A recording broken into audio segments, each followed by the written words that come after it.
भारताचे संविधान प्रकरण 2 संसद. या पुढील काही भागांमध्ये आपण संसदेबद्दल विस्तृत माहिती जाणून घेणार आहोत. त्यापूर्वी बघूया थोडक्यात आपण पुढील काही भागांमध्ये काय बघणार आहोत.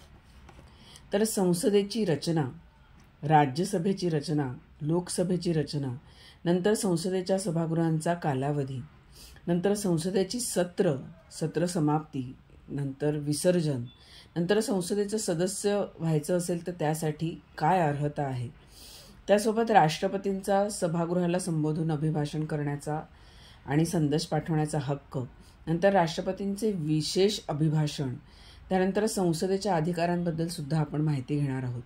म्हणजेच राज्यसभेचे सभापती, उपसभापती, त्यांचा कार्यभार, त्यांची कार्यपद्धती, त्यांचं राजीनामा देणं, त्यांचं पद रिक्त होणं, त्यांच्या जागी नवीन सभापती आणि उपसभापतीची नेमणूक होणं, नंतर लोकसभेचे अध्यक्ष, उपाध्यक्ष, त्यांची कामं, नंतर संसदेचं सचिवालय, त्यासोबत संसदेचा कारभार कसा चालतो, सदस्य कसे शपथ घेतात, कशी प्रतिज्ञा घेतात, नंतर दोन्ही सभागृहांमधलं मतदान, जागा रिक्त असताना कार्य करण्याचा सभागृहांचा अधिकार, नंतर गणपूर्ती, त्याचबरोबर सदस्यांची अपात्रता आणि संसद आणि तिचे सदस्य यांचे अधिकार, विशेषाधिकार, सदस्यांचे वेतन, भत्ते, त्यासोबत संसदेची वैधानिक कार्यपद्धती आणि वित्तीय कार्यपद्धती, त्यासोबत सर्वसाधारण कार्यपद्धती या संदर्भातील सगळी माहिती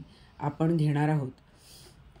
अनुच्छेद क्रमांक 79 पासून ते अनुच्छेद क्रमांक 122 पर्यंत आपण संसदेचा सर्व कार्यभार आणि संसदेची विस्तृत माहिती या पुढील काही भागांमध्ये घेणार आहोत. तेव्हा भेटूया पुढील भागामध्ये संसदेच्या कार्यपद्धतीसोबत. धन्यवाद.